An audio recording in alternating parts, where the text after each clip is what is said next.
아멘. 자, 오늘 아침 우리들은요 사사기 6장 28절부터 32절까지 말씀을 본문으로 우리가 함께 말씀을 나누도록 하겠습니다. 오늘 우리들의 본문입니다. 그 성읍 사람들이 아침에 일찍이 일어나 본즉 바알의 제단이 파괴되었으며 그 곁의 아세라가 찍혔고 새로 쌓은 제단 위에 그 둘째 수소를 드렸는지라.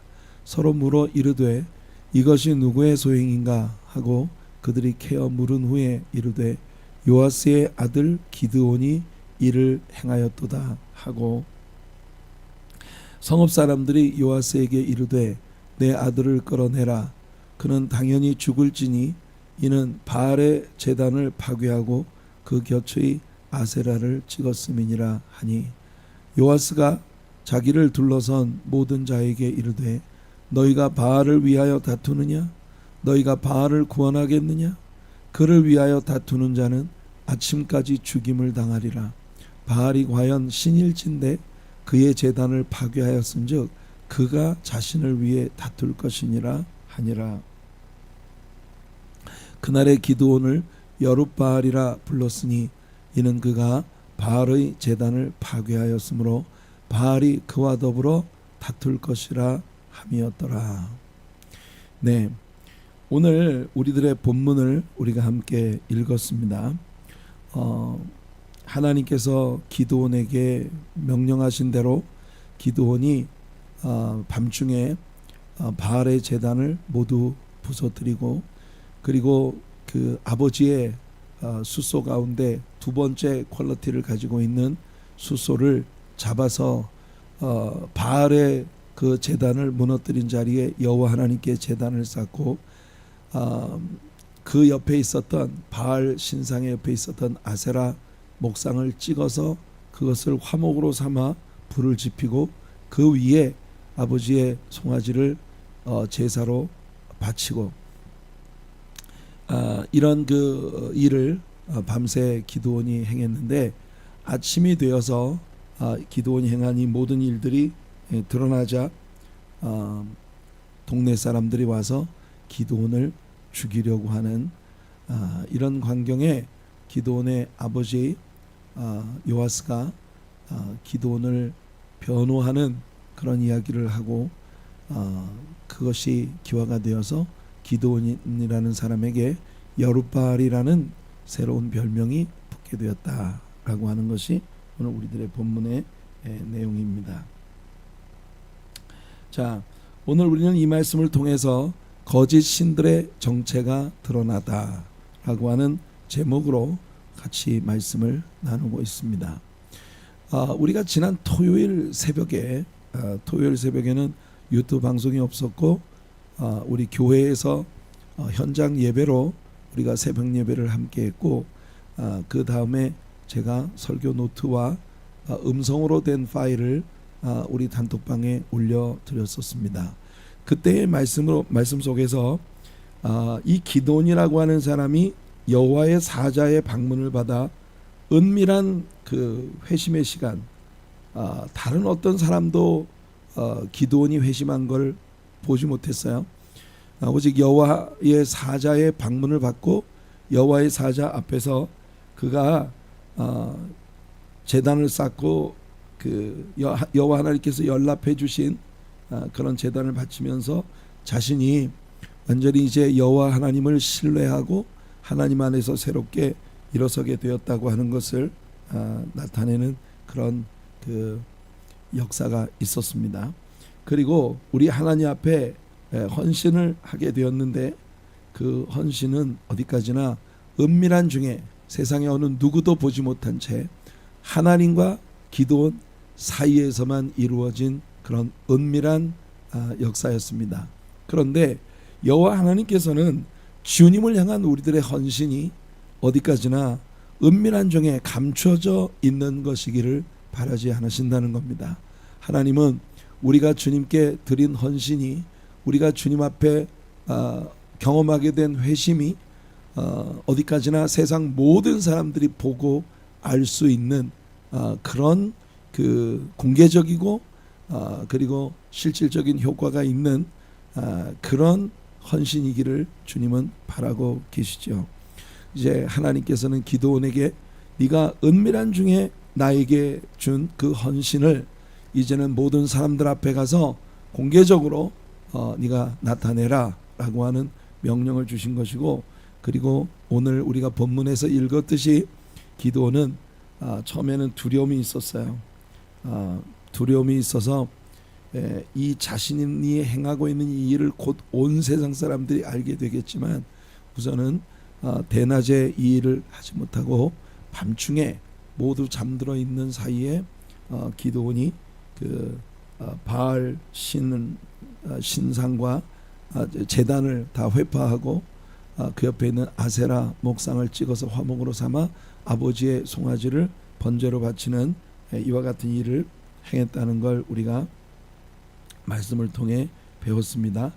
자, 이제 그 두려움 가운데서 기드온이 이 일을 했지만 뭐 당연히 곧 아침이 밝았고 그 아침이 되자 모든 세상 사람들이 밤새 기드온이 한 일을 이제 알게 되죠. 밤새 기드온이 한 일을 여기 보면 사사기 6장 27절 바로 지난 토요일 저녁 우리들이 나누었던 말씀의 본문의 마지막 구절인데요. 여기 보면 이에 기드온이 종 10사람을 데리고 여호와께서 그에게 말씀하신 대로 여기 보면 종 10사람을 데리고 이 모든 일을 했다. 그날 여러분 밤새 기드온이 행했던 일들은 실로 한 사람이 혼자서는 하기 어려운 굉장히 많은 일이 있었습니다. 소 잡아야 되죠. 그 다음에 그 화목을 아세라 목상을 다 도끼로 찍어서 부셔서 그거를 장작으로 삼아 거기에 송아지를 번제로 바쳐야 되죠. 바알 신상을 허물어뜨리고 거기 여호와 하나님께 새로운 제단을 쌓아야 하죠. 이런 많은 일들이 하룻밤 사이에 이루어졌기 때문에 기드온 혼자서는 이 일을 감당할 수가 없었고 자기의 아버지의 집에 있는 종 10사람을 우리가 지난번 말씀을 나누면서 기드온이 나는 약하다 나는 미약하다 우리 아버지 집안은 베냐민 지파 중에서도 가장 작은 그런 그 집안이었다. 므낫세 집안에서도 가장 작은 집안이었다. 그 가장 작은 집안에서도 나는 가장 미미하고 모든 사람들에게 인정받지 못하는 보잘것없는 그런 미말에 처한 존재라고 하는 걸 기드온이 계속 고백했어요. 나는 약하다 나는 부족하다. 어쩌면 그것이 기드온의 입에 배어있는 습관 같은 그런 언어였을지 모르는데 기드온의 집이 사실은 종 10사람을 기드온이 데리고 하나님이 시키신 일을 할 수 있을 정도로 이렇게 기드온이 힘이 있는 집안의 사람이었다고 하는 걸 우리가 여기서 보게 됩니다. 근데 종 10사람을 데리고 이 일을 했으니 기드온이 밤에 이 일을 한 것은 이제 더 이상 비밀일 수가 없어요. 10명의 종들이 기드온과 함께 밤새 이 일을 했는데 아침이 되자 이 10명의 종들이 입을 다물고 있겠습니까? 온 마을이 요란하게 혼돈에 빠지고 사람들이 막 소란한데 당연히 이 종들이 나가서 이게 기드온이 한 일이라고 이렇게 이야기를 했겠죠. 기드온이 다소 두려움 가운데 이 일을 했고 그 두려움은 믿음이 없음 아직 믿음이 연약했다고 하는 것에 대한 방증이었다. 지난 토요일 새벽에 우리가 함께 나누었던 말씀이었습니다. 풍랑이는 바다를 항해에 가던 예수님의 제자들이 바람과 바다를 보고 무서워 아주 정말 힘겹게 물을 퍼내지만 자기들의 힘으로 이 일을 감당할 수 없다는 걸 보고 두려움 가운데 빠져 예수님을 깨울 때 예수님께서 일어나셔서 너희가 어찌하여 두려워하느냐 너희가 어찌하여 믿음이 없느냐라고 하는 그런 말씀을 제자들에게 하셨던 것을 우리가 같이 나누었습니다. 우리는 기드온을 비난하기 전에 먼저 우리 자신을 기드온의 모습 속에 비추어 돌아볼 필요가 있습니다. 과연 우리가 기드온을 나무랄 수 있을 만큼 그렇게 우리 자신은 하나님 앞에 완전한 헌신과 완전한 믿음을 가지고 나아가고 있는 것인지 우리 자신의 믿음을 기도원의 모습 속에 비추어 한번 점검해 보는 것이 마땅하다. 그의 아버지의 가문과 그 성읍 사람들을 두려워함으로 이 일을 감히 낮에 행하지 못하고 밤에 이 일을 행했다. 이게 지난 토요일에 우리가 함께 나누었던 말씀의 마지막 부분이었습니다. 자, 전날 여호와께 쌓았던 제단, 여호와 하나님께 잠시 기다려 주세요. 그리고 가서 염소 새끼를 잡고 숲을 만들고 장작을 가져다가 바위 위에 제단을 만들고 거기에 하나님 앞에 번제를 바칠 때 여호와의 사자가 지팡이 끝을 내어 밀 때 이 바위에서 불이 나와서 기드온의 모든 제사를 불살라 버렸던 이와 같은 일, 이런 은밀하게 쌓았던 제단이 정말 진실한 믿음의 제단이었다는 걸 입증해야 하는 그런 위치에 지금 기드온이 서 있다는 걸 우리가 봅니다. 결국 기드온은요, 하나님의 명령에 따라 바알과의 전쟁을 선포했습니다. 미디안과의 전쟁이 선포되기 전에 미디안 사람들의 주신이 바알이기 때문에 바알과의 전쟁이 먼저 선포되어야 했다. 자, 이 사실을 아침이 되어 알게 된 마을 사람들이 모두 기드온의 아버지 요아스의 집으로 달려왔습니다. 기드온을 체포해서 그를 돌로 쳐라, 처형해라, 그를 마땅히 죽여야 한다라고 이렇게 주장을 하고 있는 동네 사람들의 모습을 보면서 우리는 그 속에서 세상의 모든 가치가 다 거꾸로 뒤집혀 있는 그런 모습을 우리는 보는 것입니다. 지금 온 이스라엘이 우상 숭배에 빠졌어요. 바알 숭배에 빠지고 아세라 숭배에 빠졌어요. 하나님께서 그 일로 말미암아 크게 진노하셨습니다. 이스라엘 사람들에게는 이스라엘의 국법이 있는데 그 국법이 뭐냐 하면 바로 모세오경이에요. 그 율법 토라, 이 토라가 이스라엘 나라의 국법입니다. 지금 불법을 행하는 자들이 누굽니까? 불법을 행하는 자들은 바알 숭배에 빠져 있는 그런 모든 그 시대의 이스라엘 사람들이 범죄를 하고 있는 겁니다. 모든 가치관이 다 거꾸로 되어버린 그런 모습을 우리는 여기서 보고 있는 거예요. 여러분, 우리가 신명기 13장 6절부터 9절까지 말씀을 보면 이렇게 되어 있습니다. 이게 이스라엘의 국법이에요. 이스라엘 사람들의, 이스라엘이라는 국가의 법으로 주신 토라라고 하는 율법이 이렇게 선언을 하고 있습니다. 내 어머니의 아들 곧 내 형제나 내 자녀나 내 품의 아내나 너와 생명을 함께하는 친구가, 자, 이 보니까 다 모두 그 한 사람이 자신의 인생에서 굉장히 가깝게 여기는 사람들입니다. 굉장히 자신에게 모두 소중한 사람들이죠. 여러분, 어머니라는 존재가 얼마나 소중합니까? 심지어 자기 아들 또는 형제 또 자녀, 내 품의 아내나 너와 생명을 함께하는 친구라고 하더라도, 여러분, 최측근에 내가 가장 아끼는 사람이라 하더라도 이런 사람들이 너와 내 조상들이 알지 못하던 다른 신들, 우상이에요. 우상 숭배로 너를 이끌고 내 사방을 둘러싸고 있는 민족, 혹 내게서 가깝든지 내게서 멀든지 땅 이 끝에서 저 끝까지에 있는 다른 민족, 저 이방인들입니다. 예, 이방인들의 신들을 우리가 가서 섬기자. 이렇게 우상 숭배를 너희들에게 누가 종용한다고 할 때 너는 그를 따르지 말며, 당연히 그 우상 숭배에 참여하지 말고, 그의 말을 듣지 말고, 긍휼히 여기지 말며, 애석히 여기지 말며, 덮어 숨기지 말고, 이런 우상 숭배를 하는 자들이 있을 때 그 우상 숭배에 빠져버린 사람들을 그냥 덮어놓지 말아라. 그냥 덮어놓지 말고 그를 잡아내서 용서 없이, 하나님의 말씀 가운데 정말 단호하게 우리 하나님이 주시는 말씀입니다. 용서 없이, 가차 없이 그를 죽이되, 죽일 때에 네가 먼저 그에게 손을 대고 후에 뭇 백성이 손을 대라. 이 하나님께서 이 계명을 주시는 모세가 먼저 하나님 말씀대로 이 일을 행해라. 그러니까 여러분, 이게 이스라엘의 국법이에요. 하나님께서 이스라엘의 왕이십니다. 이스라엘의 왕 되신 하나님께서 이스라엘에게 주신 국법은 누구든지 우상 숭배에 빠지는 자들을 전부 색출해내서 아주 정말 은혜 없이, 용서 없이 그를 죽이라는 것이 법이에요. 그런데 지금 법대로 하지 않는 게 누굽니까? 온 이스라엘이 불법을 행하고 있지 않아요? 근데 불법을 행하는 자들이 지금 하나님의 명령을 따라 우상을 파괴한 그 기도원을 잡아서 죽이라고 아우성을 치고 있는 그런 세상을 봅니다. 우리가 살아가고 있는 이 세상은 정말 모든 것이 다 거꾸로 뒤집힌 그런 세상이 됐어요. 말씀대로 하는 사람이 오히려 이상하게 여김을 받는 그런 세상이 지금 되고 있습니다.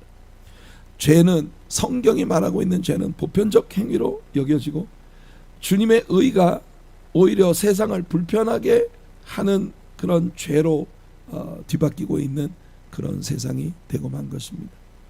하나님의 말씀이 진리예요. 변하지 않습니다. 하나님의 말씀은 선포된 처음 그때로부터 지금까지 변질된 적이 없어요.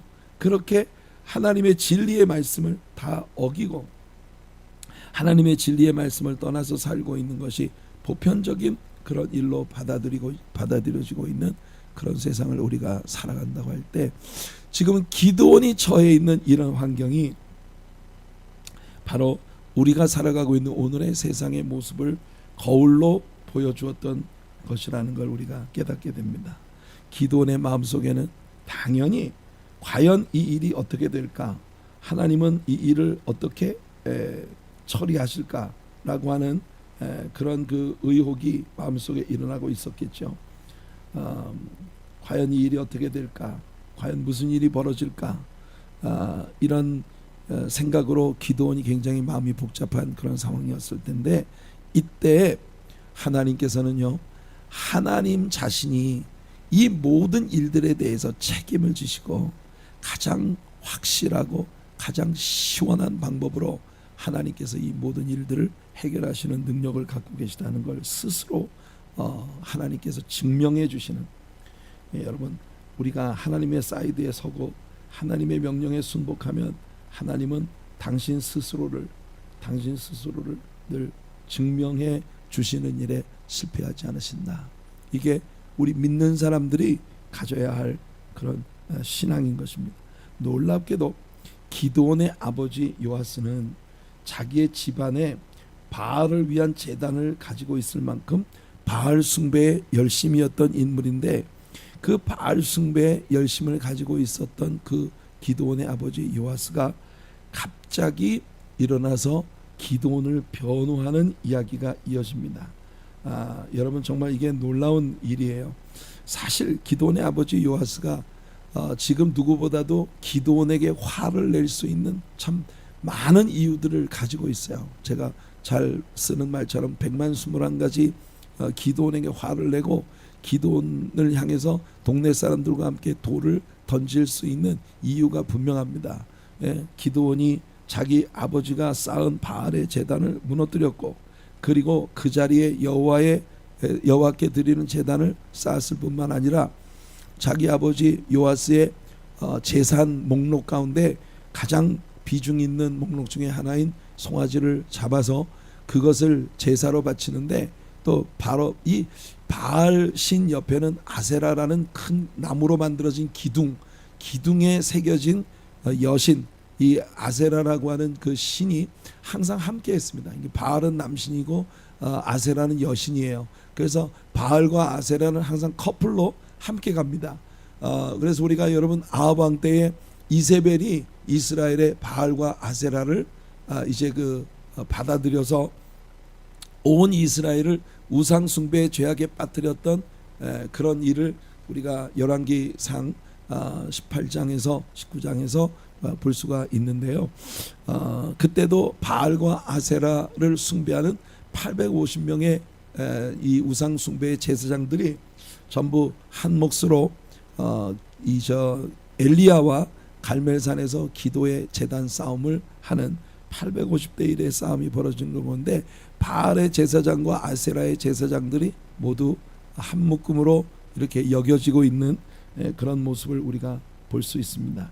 그래서 이 우상들을 보고 이 기드온의 아버지 요아스가 하는 말이 야 니네들이 지금 바알을 위해서 변호를 하니 너희들이 아세라를 위해서 너희들이 항변을 하겠어?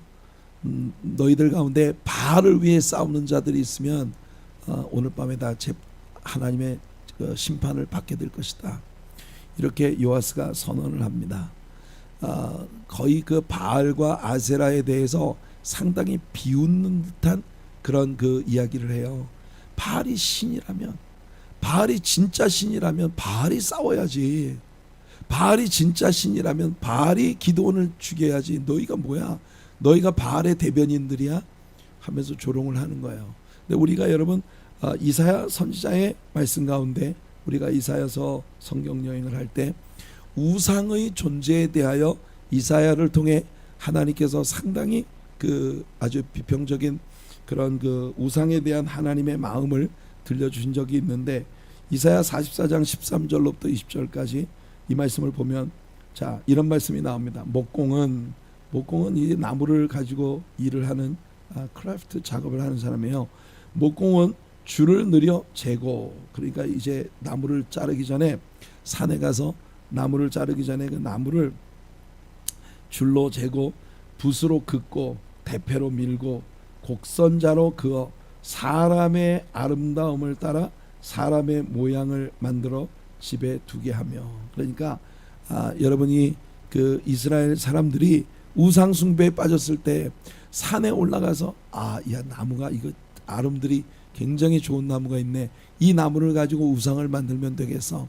그래가지고 그 나무를 잘라다가 갖다 놓고는 거기에다가 전부 붓으로 자를 대고 이 사이즈를 재고 그리고 곡선으로 만들어진 그런 자를 가지고 사람의 얼굴 문양을 그 나무에다가 새겨 넣는단 말이에요. 그렇게 해서 그것을 신으로 만드는 겁니다. 그는 자기를 위하여 백향목을 베며 디르사 나무와 상수리 나무를 취하며 숲의 나무들 가운데에서 자기를 위하여 한 나무를, 숲에 있는 많은 나무들 가운데 한 나무를 이걸로 우상 만들면 아주 딱 좋겠다. 그런 그 나무를 갖다 정해서 그 나무를 심고 비를 맞고 자라게도 하느니라. 그렇게 자기가 나무를 그렇게 자라게 하고, 그래서 그 자란 그 나무를 가지고 사람이 그 나무를 베어오면 그걸 가지고 땔감을 삼는 그런 나무다. 이 나무를 갖다가 땔감으로 삼을 수 있어요. 쪼개서 화목을 삼아 방을 따뜻하게 만들 수 있습니다. 그것을 가지고 자기 몸을 덮게도 하고, 그러니까 이 아궁이에다가 그 나무를 불태워서 불을 피워서 몸을 덮게 하기도 하고, 또는 화로에 불을 피워 자기가 먹을 떡을 굽기도 하고. 이게 목재다. 이 나무라고 하는 걸 너희들이 가지고 이런 일을 할 수 있는 바로 그 나무, 이걸 아궁이에다가 불태워서 군불을 떼서 네 몸을 따뜻하게 만드는 그런 일도 하기도 하고, 불을 피워서 떡을 굽기도 하는 바로 그 나무를 가지고 너희가 신상을 만들어 거기에다가 아까 이야기한 것처럼 그렇게 사람의 얼굴 문양을 새겨놓고 이 사람처럼 그 신상을 만들어서 그 앞에 경배하고 우상을 만들고 그 앞에 엎드리기도 하는구나. 그러니까 이사야 선지자를 통해서 하나님이 주시는 말씀은 굉장히 아주 sarcastic한, 좀 냉소적인 그런 말씀이에요. 하나님은 유머의 하나님이십니다. 너희가 이렇게 땔감을 삼는 나무, 그리고 그 불을 피워서 떡을 굽기도 하는 그런 나무, 그 나무한테 복을 달라고 거기다가 얼굴을 새겨놓고 얼마나 너희가 미련하고 어리석은 짓을 하고 있는 거냐. 그 중에 절반은 불에 사르고 그 절반으로는 고기를 구워 먹고 배불리며 또 몸을 덮게 하여 이르기를 아하 따뜻하다. 이 나무를 불태워서 그 나무로 고기도 구워 먹기도 하고 또 땔감으로 삼기도 하고, 그럴 수 있는 그런 나무를 가지고 내가 불을 보았구나 하면서 이렇게 할 수 있는 그런 나무를 가지고 그 나머지로 신상, 곧 자기의 우상을 만들고 그 앞에 엎드려 경배하며 그것에게 기도하여 이르기를 너는 나의 신이니 나를 구원하라 하는도다. 이 나무가 나무가 볼 때 얼마나 답답하겠냐. 내가 땔감이나 삶고 고기나 구워 먹는 그런 화목으로 쓸 수 있는 그런 그 나무를 갖다 놓고 네가 뭐 나를 신이라고 내 앞에 경배를 한다 하느냐. 내가 어떻게 너한테 복을 준단 말이야. 그래서 그들이 알지도 못하고 깨닫지도 못하면 그들의 눈이 가려서, 중요한 건 그들의 눈이 가려서 보지 못하면 그들의 마음이 어두워 깨닫지 못함이니라. 그러니까 이 미련한 사람들의 이 미련한 행동에 대해서 이사야 선지자를 통해 하나님이 아주 냉소적인 그런 말씀을 하고 계시는 거예요. 마음에 생각도 없고 지식도 없고 총명도 없으므로, 이것이 우상 숭배에 빠진 인간의 모습입니다. 마음에 생각도 없고 지식도 없고 총명도 없어요. 그래서 내가 그것의 절반을 불사르고 또한 그 숯불 위에서 떡도 굽고 고기도 구워 먹었거늘 내가 어찌 그 나머지로 가증한 물건을 만들겠으며 내가 어찌 그 나무 토막 앞에 굴복하리요 말하지 아니하니. 이게 의식이 있는 사람이라면, 정말 제대로 된 사고를 가지고 있는 사람이라면 어떻게 이렇게 바보 같은 짓을 할 수 있나. 이런 그 우상 나무, 말 못하는 나무를 가지고 만드는 그 우상 앞에 그렇게 엎드려서 허무한 짓을 할 수가 있나. 그는 죄를 먹고 허탄한 마음에 미혹되어 자기의 영혼을 구원하지 못하며 결국은 나의 오른손에 거짓 것이 있지 하냐 하지도 못하느니라. 분별력이 없다는 거예요. 지금 자신이 하고 있는 일이 완전히 이 거짓 것에 빠져버린, 있지도 않은 거짓 것에 빠져버린 그런 어리석은 짓이라고 하는 걸 전혀 인지하지 못하고 있다. 이런 이야기를 하나님께서 이사야를 통해 선포하신 것입니다. 여기 우리는 불가사의한 마음의 변화가 기드온의 아버지 요아스에게 일어나고 있는 그런 모습을 봅니다. 이때 요아스의 마음의 정체가 과연 무엇이었을까요? 요아스는 그 기드온이 행한 이 일을 보고 정말 갑자기 깨달음을 얻게 된 걸까요? 내가 지금까지 행했던 일이 얼마나 어리석은 일이고 바보 같은 일이었나. 우리는 그 정체를 알 수가 없습니다. 요아스는 갑자기 자기 아들을 변호하고 있어요. 아니, 자기 자신도 지키지 못하는 바알이 무슨 신이라고 말할 수가 있겠어. 하룻밤 사이에 내 아들에 의해서 이렇게 쪼개어져서 화목이 되어버릴 이런 나무에게 복을 달라고 엎드려 빌었던 내 행위가 얼마나 가증하고 어리석고 바보 같은 짓이었나. 우리 아들 기드온이 우리들에게 아주 정신 똑바로 차리게 정말 일을 잘했다, 이런 태도를 지금 보이고 있는 거예요. 마치 바알과 아세라를 숭배하는 거짓 우상들의 선지자들과 엘리야가 싸움을 할 때 엘리야가 바알과 아세라를 숭배하는 자들에게 했었던 그 조롱의 말을 우리가 여기서 연상하게 되는 그런 이야기를 기드온의 아버지 요아스가 하고 있습니다. 엘리야가 큰 소리로 불러라. 너희 신이 좀 잠들었나 봐. 그는 신인즉 혹시 지금 묵상을 하고 있는지도 모르니까 좀 가서 더 소리를 지르고 더 미친 짓을 해서 너희 신을 좀 깨워봐라. 바알이 혹시 출장 나갔나? 잠깐 어디에 지금 외출을 나갔나? 혹은 그가 어디 지금 길을 행하고 있는 중인가? 굉장히 아주 냉소적인 그런 이야기를 하고 있는 겁니다.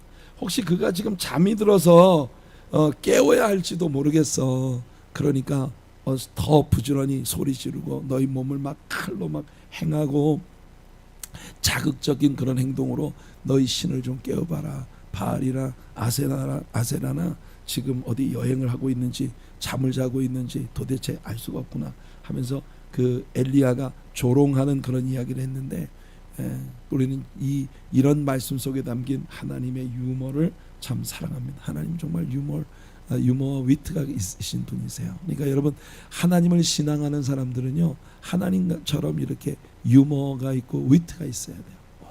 맨날 있잖아요, 빡빡하게 그렇게 우리가 모든 사고방식을 그렇게 가져가면 안 됩니다. 우리는 정말 하나님 앞에서 히레리어스한 그런 신앙인들이 되는 것이 마땅합니다. 자, 그래서 요아스가 보세요. 오늘 우리들의 본문 속에 요아스가 자기를 둘러선 모든 자에게 이르되 너희가 바알을 위해서 다투느냐? 너희들이 바알의 대변인이야? 너희들이 바알을 위해서 다투냐? 너희가 바알을 구원하겠느냐? 아니, 바알이 너희들을 구원하라는 거 아니야? 바알이 신이니까 바알이 너희를 구원해야지. 바알은 꼼짝 못하고 기도원한테 밤새 부서져 버렸고, 지금 너희가 바알을 구원하려고 하냐? 그럼 너희가 신이지. 너희가 신이지. 어떻게 바알이 너희들의 신일 수가 있어? 이렇게 요아스가 말을 하고 있는 겁니다. 그를 위하여 다투는 자는 아침까지 죽임을 당하리라. 둘 중에 하나겠죠. 아마 요아스는 진짜 자기 아들 기드온이 행한 이 일을 보면서 바알이 신이라면 어떻게 이렇게 허망하게 밤새 기드온에게 부서질 수가 있어. 우리가 기드온을 잡아 돌로 쳐서 죽여야 하는 불황아라고 한다면, 그런 불황아에게 속절없이 이렇게 부서짐을 당한 바알이 어떻게 우리 신이 될 수 있단 말이야. 예, 이게 이제 요아스의 말의 본질입니다. 바알이 과연 신이라면, 바알이 과연 신이라면 그가 신일진데 그의 제단을 파괴하였은즉 그가 자신을 위해 다툴 것이니라. 이 말씀은 Let Baal contend for himself. 바알로 하여금 자기 자신을 위해서 싸우게 해라. 바알이 진짜 신이라면, 그가 사람을 저주할 수도 있고 사람을 축복할 수도 있는 그런 신이라면 바알로 하여금 기드온과 싸우게 해라. 왜 기드온을 탓하냐?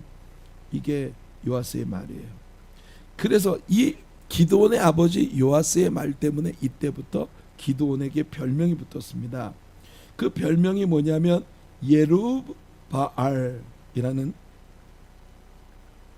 예루바알이라고 하는 그런 별명이 기드온에게 붙었어요. 자, 이 바알 요 부분입니다.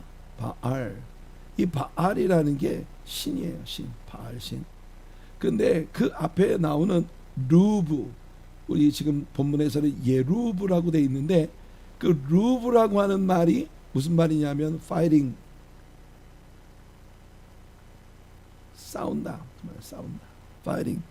여기 나온 contend, 자기 자신을 위해서, 바알로 하여금 자기 자신을 위해서 싸우게 해라. 루브 바알, 바알로 하여금 기드온을 죽이게 해라. 너희들이 뭔데 나서서 기드온을 잡아 돌로 친다 죽인다 하느냐. 저는요, 오늘 이 요아스의 이야기를 들으면서 제 아버님 생각이 났습니다. 어젯밤 제가 이 말씀을 준비하면서 이 요아스의 아버지, 이제 기드온의 아버지 요아스라는 인물이 하고 있는 이 일을 보며, 제가 처음 예수를 믿기로 결정했을 때 저희 아버님께서 보이셨던 그와 같은 그 아버님이 보이신 태도, 제가 참 감동했었거든요. 본래 여러분, 제가 여러 차례 여러분들에게 말씀드렸습니다마는 어린 시절 저희 집안은 불교에 아주 상당히 그 헌신적인 그런 집안이었어요. 아버님이 그때 사업을 굉장히 잘하셨고 돈을 많이 버셨기 때문에 그 부모님들이 다니시던 영월의 두목이라고 하는 곳에 있는 사찰에 굉장히 시주를 많이 하고, 제가 태어나기도 전에 제 이름을 그 암자의 벽에다 새겨놓고 스님들이 아침 저녁으로 불공을 드리면서 나의 복을 빌던, 그러니까 저는 태어나기도 전에 부처님에게 바쳐진 데리케이트된 그런 존재였어요. 그러니까 우리 집은 우상 숭배의 죄악 가운데 있었던 그런 집안이었습니다. 스님이 저희 집에도 여러 차례 매년 되면 그 절기 때마다 신방을 오셔서 저희 집에서 직접 그 불공을 드리기도 하고, 또 아버지가 운섭을 하시니까 그 자동차 앞에 고사를 지내기도 하고. 원래 이게 불교의 교리는 아닙니다. 그러니까 우리나라의 불교 그 신앙도 원래 그 불교의 그 교리적으로 상당히 문제가 있어요. 여러 우리나라에 토착화되어져 있었던 그런 미신과 불교가 이렇게 믹스가 되어 있는 그런 그 종교였죠. 그래서 그런 집안에서 어린 시절을 보낸 저였습니다. 고등학교 1학년 때 친구의 전도를 받아 처음으로 교회를 나가기 시작했을 때 저희 어머니께서 굉장히 불편한 마음을 보이셨습니다. 한 집안에서 서로 다른 종교를 가지고 있으면 그 집안이 어떻게 되겠냐, 우리는 대대로 불교를 믿었던 집안인데 그때 마침 저희 누이가 이제 결핵으로 굉장히 그 고통을 받고 있을 때 병을 고쳐준다는 소문을 듣고 어디 시골의 그 절에 가 있었던 그런 때였거든요. 누나는 저렇게 병을 고치겠다고 절에 가서 맨날 불공을 하고 있는데 너는 교회를 다니면 되냐? 네가 우리 집안에 정말 장손이고 또 하나밖에 없는 아들인데, 그리고 우리 집안에 제사도 1년이 되면 제사도 여러 가지 제사를 모시고 하는 그런 집안이었는데 네가 교회를 다니면 되겠냐? 이렇게 어머님이 저를 이제 종용을 하셨어요.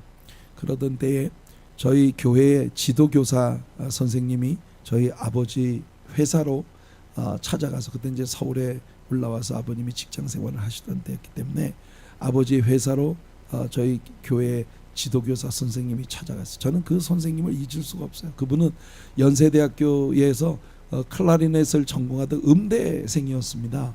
그 크리스찬으로서 그 연대에 다니고 있었던 그런 그 지도교사였는데 그 선생님이 정말 대단한 믿음을 가지고 있는 분이에요. 저는 그 선생님의 첫 번 설교를 제가 교회라고 하는 곳을 정식으로 어린 시절에 뭘 얻어먹으러 교회를 다녀본 적은 있지만 친구들 따라 처음으로 제가 친구의 전도를 받아서 교회를 가서 첫 번으로 정말 진지하게 예배를 드렸을 때 저는 그분의 그 신학을 전공한 분도 아닌 그 지도교사 선생님의 그날의 설교에 예수를 영접했습니다. 정말 대단한 복음적인 열정을 가지고 있었던 분이에요. 근데 그분이 저를 위해서 저희 아버님을 찾아갔습니다. 아버님을 찾아가서 그 선생님이 저희 아버님에게 석진이는 제가 보니까 매우 재능이 많고 대단히 어떤 일에 아주 헌신적인 열심을 가진 아이여서 이 교회 생활에, 새로 시작한 이 교회 생활에 너무나 적응을 잘하고 이미 교회 안에서 벌써 리더십이 되어가고 있는 그런 모습을 보이는데, 석진이가 이대로 교회 생활을 통해서 훈련을 잘 받으면 앞으로 훌륭한 인물이 될 것입니다. 이렇게 아버님에게 가서 말씀을 드린 거예요. 그날 이후로 아버님은 제가 교회를 다니는 것을 응원해 주시기 시작했습니다. 어느 제삿날 저희가 삼양동이라는 그 동네에 아주 작은 그 방에 살고 있었던 때에 제사날이 되었는데요. 친척들이 뭐 이종 사촌들이며 이렇게 모여가지고 함께 그 제사에 참여를 하고 있었는데 그때 저희 아버님께서 그 친척들 앞에서 선언하셨습니다. 우리 석진이는 예수를 믿기 때문에 이제부터 제사 때 절을 하는 대신 기도를 하면 된다. 저 깜짝 놀랐어요. 저는 내가 이제 교회를 다니는데 이 제사 날 내가 어떻게 하지? 제사를 내가 집에서 제일 그 장손이기 때문에 그 제사를 드려야 되는데, 그때는 외삼촌도 와 계셨는데 그 외삼촌이 참 재미있는 분이셨어요. 근데 그 친척들 앞에 아버지께서 단언을 하셨어요. 우리 석진이는 예수 믿는 사람이기 때문에 이제부터 제사에 참여하지 않아도 되고 여기 제사 때 그냥 기도해. 석진이가 대표로 기도하면 돼. 앞으로 제사도 이제 점점 없앨 거야. 아버님이 그렇게 선언을 하셨어요. 그러자 외삼촌이 저희 아버님에게 여쭈었습니다. 아니 석진이가 이 집의 유일한 아들인데, 아니 돌아가시고 난 다음에 석진이가 제사도 안 모시면 돌아가시고 난 다음에 석진이한테 제사밥도 못 얻어 먹으면 그 서운하지 않겠어요? 이렇게 얘기를 우리 아버지에게 했습니다. 그러니까 우리 아버님이 그분에게 답을 하시기를, 우리 석진이는 내가 죽기 전에 살아있는 동안 최고의 효자로 살 거야. 난 그걸 믿는다. 그래서 내가 죽은 다음에까지 내가 아들을 찾아와 가지고 내 아들한테 밥 먹을 거 내놓으라고 내가 그렇게 난 하지 않을 거다. 난 살아있는 동안 석진이한테 효도를 받고 정말, 그리고 내가 이제 세상 떠나고 난 다음에는 내가 내 아들한테 찾아와 가지고 밥 내놓으라고 난 그렇게 하지 않을 거야. 근데 저희 아버님이 그때부터 이제 굉장히 마음이 저를 향해서 이렇게 열려 계셨는데요. 제가 나중에 목회를 시작하자 아버님이 제가 섬기는 교회에 이제 나오기 시작하셨는데, 그때 처음에는 여기 셜츠 이 주머니에 담배값을 항상 이렇게 놓고 예배를 드리러 오시면 여기 두둑하게 담배가게 있는 게 보이셨어요. 그렇게 처음 교회를 다니기 시작하셨는데 이내 저희 아버님은 저의 목회 생활의 최고의 중보 기도자가 되어주셨습니다. 돌아가시는 순간까지 아버지는 절 위해 기도하실 때마다 마치 고장난 수도꼭지처럼 그렇게 매번 눈물을 흘리시면서 저를 위해 기도해 주시는 그런 아버지의 모습을 보았습니다. 여러분, 기드온의 아버지 요아스는 꼭 저희 아버지 같았어요. 자기 아들이 죽음에 처해지게 되었을 때 그때 비로소 요아스의 눈은 열려지게 된 것입니다. 그런데 결국 여러분, 이 요아스가 이 일을 행한다고 할 때에 이것이 이제 기드온이 이 일을 행한다고 할 때 기드온이 상당히 위기에 빠져 있었지만 요아스가 그때 비로소 눈이 열린 거예요.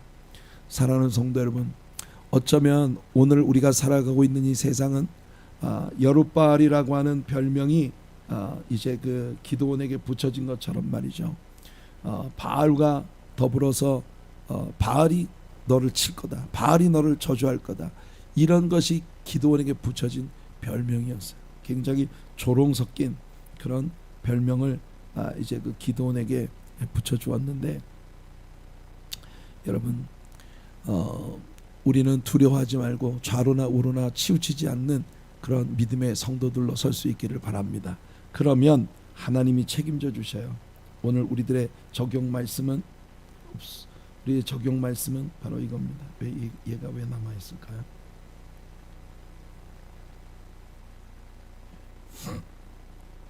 내가 내게 명령한 것이 아니냐, 여호수아에게 주신 말씀입니다. 강하고 담대하라, 두려워하지 말라, 놀라지 말라, 내가 어디로 가든지 내 하나님 여호와가 너와 함께 하느니라 하시니라. 앞으로 기드온은 하나님께 헌신되어진 자신의 삶을 살아가는 내내 하나님께서 그의 삶에 보여주시는 놀라운 기적들을 보게 될 것입니다. 그래서 사랑하는 성도 여러분, 오늘 우리 안에서 역사하시는 그 하나님이 기드온의 하나님이 우리들의 하나님으로 우리와 함께 역사하신다는 걸 믿으시는 여러분들 되시길 축복합니다. 그래서 무슨 일이 다가와도 어떤 일이 있어도 하나님은 우리를 책임지시는데 실패하지 않으실 것이다. 이것이 여러분들의 믿음이 되기를 예수님의 이름으로 축복해 드립니다. 우리는 거짓 신들의 정체가 드러나는 모습을 오늘 기드온의 역사를 통해서 보았습니다. 여러분, 바알과 아세라가 거짓 신들이라는 것이 기드온의 행위로 증명되었고 기드온의 아버지 요아스가 기드온을 변호하는 이런 이야기를 통해서 확증되어진 그런 모습을 보았습니다. 자, 지난 주말에는 기드온의 은밀했던 헌신이 온 세상에 공개되는 사건이 있었고 은밀한 곳에 숨어있던 기드온의 믿음이 선포되자 어둠 속에 숨겨져 있던 거짓 신들의 정체가 드러나게 되어지는 이 그 뒤를 따랐다. 그 뒤엔 과연 무슨 일이 벌어질까요? 여러분 기대하십시오. 내일 우리는 또 이 뒤에 이어질 이야기를 계속 나누도록 하겠습니다.